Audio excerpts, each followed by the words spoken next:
1400 صحاب کے ساتھ حضور عمرے کے لیے تشریف لاتے ہیں. کفار مکہ کھڑے ہو گئے کہ ہم عمرہ نہیں کرنے دیں گے، لڑائی ہوگی.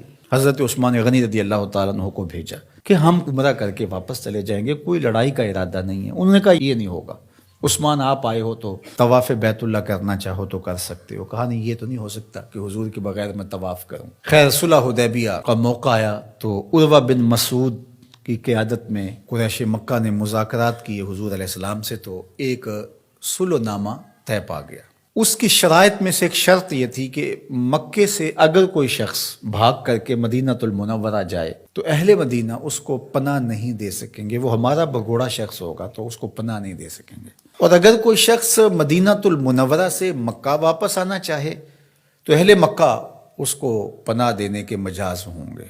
تو حضرت عمر رضی اللہ تعالی عنہ اس شرط پر بہت پریشان ہوئے اور حضرت ابو بکر صدیق رضی اللہ تعالی عنہ سے جا کے بات کی اور کہا کیا ہم حق پہ نہیں ہیں؟ کہا حق پہ ہیں.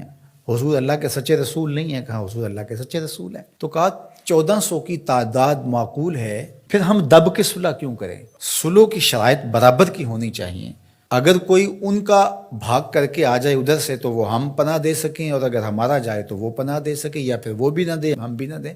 تو حضرت ابو بکر رضی اللہ تعالیٰ عنہ نے بغیر کسی تعامل کے ایک بات کہی کہ عمر کیا اس شرط کو حضور قبول کر رہے ہیں؟ تو کہا وہ قبول کر رہے ہیں. تو برجستہ دوسرا جملہ آیا، کہا عمر ہوا رسول اللہ صلی اللہ علیہ وسلم. عمر وہ اللہ کے رسول ہیں. جب وہ قبول کر رہے ہیں تو بات ختم.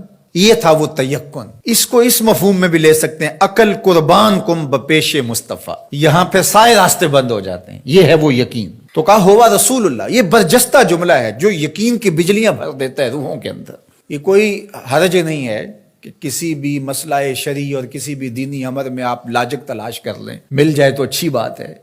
لیکن یہ مزاج بنانا کہ اس کا لاجک کیا ہے، اس کا لاجک کیا ہے. تو اب ذرا دیکھیے کہ جو ظاہری اس پہ بات اٹھتی تھی کہ 1400 کی ہماری تعداد ہے اور وہ اتنے ہیں، تو برجستہ جو جواب دیا وہ یہ تھا ہوا رسول اللہ صلی اللہ علیہ وسلم، کہ وہ اللہ کے رسول ہیں.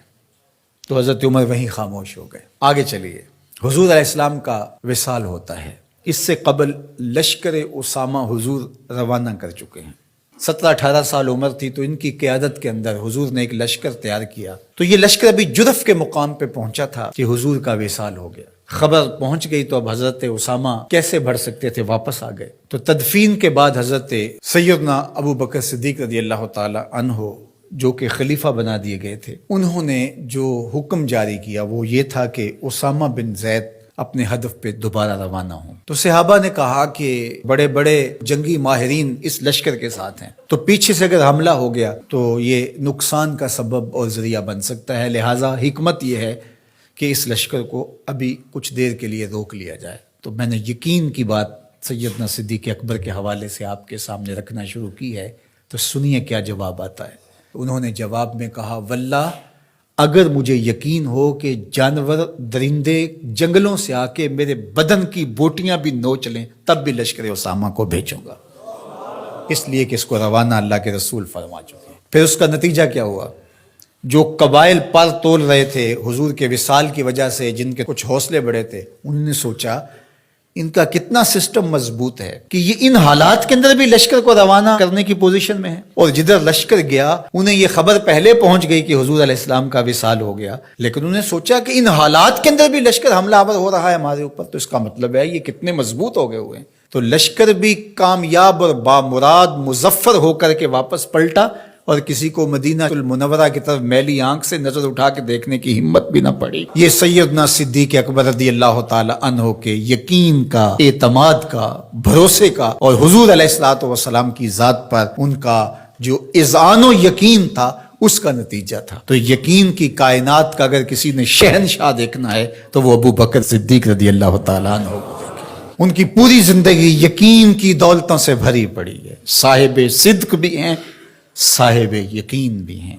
یقین کی جس عظمت پر وہ فائز المرام ہیں، تو ان کی گرد راہ بھی اگر نصیب ہو جائے تو یقین کی دولت نصیب ہوتی ہے.